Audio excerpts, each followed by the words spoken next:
اعوذ باللہ من الشیطان الرجیم بسم اللہ الرحمن الرحیم۔ السلام علیکم۔ اللہم صلی علی محمد وعلی محمد۔ حضرت یوسف علیہ السلام کی جوانی۔ حضرت یوسف علیہ السلام کے حسن خداداد نے جوانی میں جو نکھار حاصل کیا اس نے ساری دنیا کو دیوانہ بنا دیا۔ حسن یوسف کا جس پر سب سے زیادہ اثر پڑا وہ عزیز مصر کی بیوی زلیخا تھی۔ بالآخر ایک دن اس نے انہیں ایک مستحکم کمرے میں بند کر کے اپنی خواہشات نفسانی کو پورا کرنا چاہا۔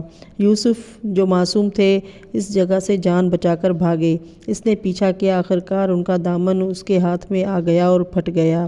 آخری دروازہ کھلا تو دونوں نے عزیز مصر کے دروازے پر کھڑا دیکھا۔ زلیخا نے یوسف پر الزام لگایا۔ یوسف علیہ السلام نے دودھ پیتے بچے کو اپنی صفائی میں پیش کیا۔ اس نے گواہی دی۔ عزیز مصر مطمئن ہوا۔ زلیخا نے خفت مٹانے کے لیے یوسف علیہ السلام کو قید کرنے کا مشورہ دیا۔ وہ قید ہو گئے۔ عورتوں نے چرچا کیا۔ زلیخا نے دعوت میں بلا کر یوسف کو سامنے سے گزار دیا۔ سب نے اپنے ہاتھ کاٹ ڈالے۔ عورتوں نے زلیخا کو معذور سمجھ کر یوسف علیہ السلام سے سفارش کی۔ یوسف علیہ السلام نے دعا کی، خدایا اس مصیبت سے بچا، مجھے اس سے قید زیادہ پسند ہے۔ آخرکار دوبارہ قید میں بھیج دیے گئے۔ آپ وہاں یاد خدا کے ساتھ ساتھ قیدیوں کی خدمت بھی کرتے تھے اور لوگوں کو خواب کی تعبیریں بھی بتایا کرتے تھے۔ اتفاقاً 2 قیدی آئے جو سازش کے الزام میں مقید ہوئے تھے۔ انہوں نے خواب دیکھا، انہوں نے تعبیر دی، وہی ہوا جو انہوں نے بتایا تھا۔ نتیجے میں ایک چھوٹ گیا، دوسرا کو دار پر چڑھ گیا۔ پھر آپ قید سے باہر آئے، آپ کو سلطنت ملی اور آپ نے زلیخا کے ساتھ شادی کر لی۔ پھر قحط پڑا اور آپ کے بھائی غلہ حاصل کرنے کے لیے مصر آئے۔ آپ نے اپنے بھائیوں کو بھی غلہ دیا، حالانکہ انہی لوگوں نے یوسف علیہ السلام کو قتل کرنے کی سازش کی تھی اور کنویں میں ڈالا تھا۔ پھر تھوڑے عرصے بعد آپ کا کرتا مصر بھیجا گیا اور آپ کے والد جو روتے روتے نابینا ہو گئے تھے آنکھوں سے دیکھنے لگے۔ پھر نامہ و پیغام ہوا۔ حضرت یعقوب علیہ السلام مصر تشریف لائے۔ آپ کے ہمراہ اولاد سمیت 72 افراد تھے۔ باپ بیٹے میں ملاقات ہوئی، گلے مل کر بے انتہا روئے۔ باپ نے اپنا خلیفہ ان کو بنا دیا، پھر وہ خود فوت ہو گئے۔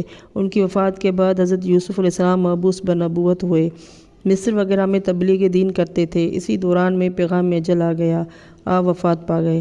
زلیخا نے بھی اسی دن دم دے دیا اور دونوں سپرد خاک کر دیے گئے۔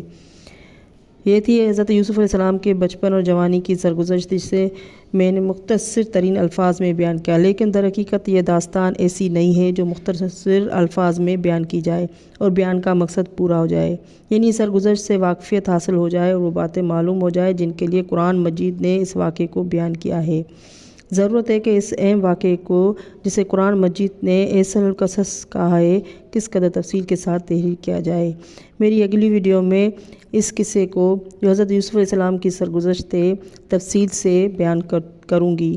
آگے میری ویڈیو دیکھتی رہیے گا اور میرا اگر چینل اچھا لگے تو میری ویڈیو اچھی لگے تو چینل کو سبسکرائب کر دیں اور لائک کی بٹن کو دبا دیں۔ اگلی ویڈیو تک کے لیے اللہ حافظ۔